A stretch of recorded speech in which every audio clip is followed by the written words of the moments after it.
Kwa majina naitwa Celesta Tieno Uma. Mimi ni survivor wa cancer, cervical cancer. Nilipatikana na cancer 2019 na nilitibiwa. Matibabu ya cancer haikuwa rahisi kwa sababu cancer gharama yake iko juu. Ilibidi niuze vitu zangu zingine ndio nitibiwe. Na ukienda hospitali haiwezi, hiyo haiwezi cover matibabu yote ya kansa, ni kwa muda tu. Lakini baadaye unarudi unatumia pesa yako. Mashini za hospitali saa zingine umeenda, kama mnavyojua kansa ukianza kutibiwa kuna kusimama. Saa zingine unaenda hospitali unakuta mashini hazifanyi kazi, unaenda nje unaenda saa zingine haina pesa. Sasa hauna pesa. Sasa tulikuwa tunaomba serikali kama inaweza simama na wagonjwa wa kansa. Wagonjwa wa kansa wanaumia katika Kenya hii, hata kwa dunia mzima. Sisi watu wa kansa tumeachwa, hakuna mwenye anatushughulikia vilivyo kwa sababu matibabu bado tunajinunulia dawa, gharama zote sisi ndio bado tunajifanyia. Kama mimi nilitumia pesa mingi, nilipoteza mpaka kazi. Hata kwa sasa bado niko chini. Kwa sababu kansa ikikuja, wengine waliuza shamba, wengine waliuza magari, wengine waliuza. Lakini hata kwa sasa bado watu hawajakuwa sawa. Gharama ya kansa bado iko juu. Sasa tunaomba serikali, hizi vitu zenye zinaitwa sigara, mambo na pombe, kwa nini sitoshe ushuru? Na hiyo ushuru iwekwe tu specific kwa account ya watu wa kansa peke yao, isipite kwingine. Sisi ndio tuletewe, ndio waone vile wanatusupport. Wengine wanapeleka wagonjwa hospitali, ikifika mahali hiyo pesa yake imerudi chini, mgonjwa ametupwa, amewachwa huko, anakufa. Serikali yetu wako wapi? Mbona tusisaidiwe? Naomba serikali kwa ukuu. Na mimi nataka serikali inisikie. Na kuanzia leo najua nitapata majibu. Lazima pesa yetu tutaletewa, hata sisi wa kansa tushughulikiwe na tupewe support ndio hata sisi tuweze kushughulia watu wengine. Kule mashinani hakuna mwenye anafika. Sisi wenye Mungu alitusaidia tukapona, tukasurvive. Mbona hiyo pesa tusiletewe na sisi tupelekwe training? Tuone vile tunaweza fika nje kwa vijiji.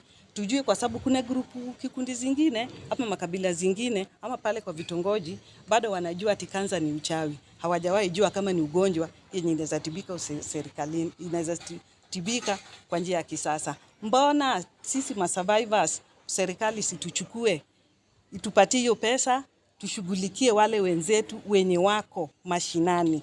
Tuende tuhamashia, tuseme sisi pia tulikuwa wagonjwa na tulipona, na wengine tuwachukue tuwaonyeshe hospitali. Naomba serikali sana na sana iangalie mambo na kansa. Na hiyo mambo na sigara na pombe, hiyo ushuru ninarudia. Ushuru ikatwe ikiwezekana 70%. Hiyo pesa ipelekee watu wa kansa. Hakuna ugonjwa yenye kukali dunia hii ama Kenya hii kama kansa. Watu wa HIV walishughulikiwa vilivyo. Watu wa malaria wanapata mpaka dawa free. Watu wa TB ni the same. Mbona sio kansa? Na kansa na gharama yake ni juu. Na inashika kila mtu, iwe ni mtoto, iwe ni mzee. Na hapo tunaomba serikali iangalie.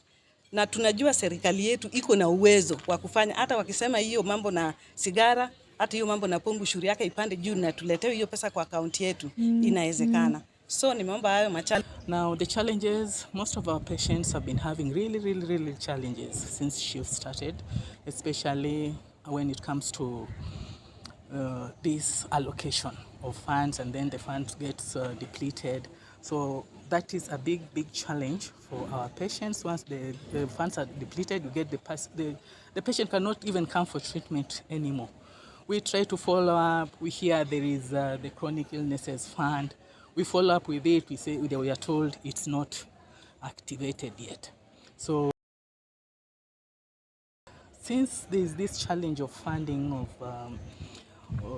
whenever we go, we are told that the funds are depleted and whatnot. Can't at least the government do something about how to fund more, how to fund especially the cancer sector, to be more funded so that there is no gap in treatment, there is no skip in treatment. A patient should not miss treatment because the fund is exhausted. We should go all through. Let the government at least add a tax, things like alcohol or cigarettes. The way we hear, they normally, whenever they say, oh, imeongezwa sigara, imeongezwa nini. But where do these things, can't it come back to the health sector so that we don't get a lapse at any time on treatment for these patients. My name is Patrick Nyangweso, having a discussion to really reach out on smart advocacy on the tobacco use and also the cost. You know, in Africa, the prevalence of tobacco use in Africa, Kenya is leading. In sub-Saharan Africa, Kenya is leading. And if you check the declaration that was done in Mozambique, that is called Maputo Declaration, the health financing needs to be given a priority of 15%. In the case of Kenyan government, it is still standing at 3%. So this really brings a lot of discrepancy when it comes to really health financing issues. So we are calling upon government agencies, development partners to prioritize increasing health financing. This one, you know, non-communicable diseases are here with us, and it is really growing. It is not a curse, that's what we are telling people. And it is in all regions, all households, either infected or infected in one way or the other.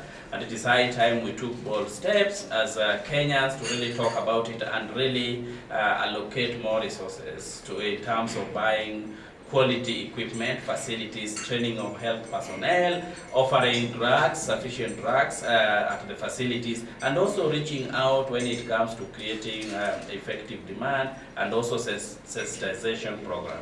This is really lacking in our villages, especially here in Nyanza region. How many villages, when you start talking about cancer-related issues, people take long time for diagnosis, so by the time you present your relative or your cousin to a facility, you find that they're in 4th or 5th stage, which is too late. So we are really encouraging the health, the cancer survivors. If the government can really prioritize on also supporting this group through support groups, we are asking them to form support groups so that they become ambassadors in our communities. Be able to educate the people that it is possible. Cancer is just like any other disease. But one thing which we must really fight about is the increasing tobacco taxation. And this tax that is collected through tobacco needs to be channeled to the cancer survivors through a very formalized mechanism. And because you know very well that, as I've told you, most of the cancer-related diseases are caused by tobacco use. Other industries who are doing tobacco, they are becoming very smart to introduce like nicotine, you see the pouch. So there is that rallying cry in Kenya that youths can still smoke and it is less harmful. I want to tell Kenyans nothing like of that sort. A drug is drug. I want to encourage the youths, I want to encourage students that we need to desist from smoking and therefore we'll be having a healthiness. My name is Josephine Ondunga. I work for Tumaini La Maisha Health Services, and we are seconded to JORCH, Jaramogi Oginga Odinga Referral Hospital. As I talk as a healthcare worker, we've seen very many people suffering from cancer, some knowing it, some not knowing it. And most of the challenges that we get is that they come to the facility when it is too late. And the cancer has really gone, and that means that we can only do as little as palliative care. But I would like to request, as a healthcare worker, that there are very many health facilities down to level 3 in all the constituencies, in all the small areas that you can get to.